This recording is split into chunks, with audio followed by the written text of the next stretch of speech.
بسم اللہ الرحمن الرحیم۔ سوال یہ ہے کہ اگر کسی شخص کے متعدد پیشے ہوں تو وہ اپنے خمس کی سالانہ تاریخ کیسے مقرر کرے گا؟ تو جواب میں آیت اللہ سستانی فرماتے ہیں، اگر کسی شخص کے روزگار کے ذرائع متعدد ہوں، جیسے وہ تاجر ہونے کے ساتھ ساتھ خطیب بھی ہو،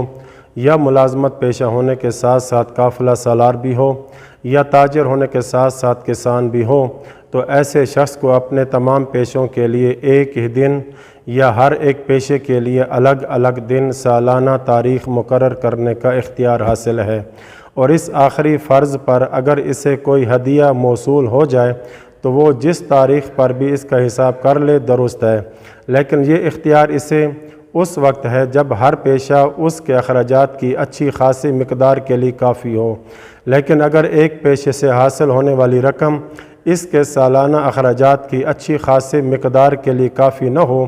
اور وہ لازمی طور پر دوسرے پیشے سے حاصل ہونے والی رقم کو ملا کر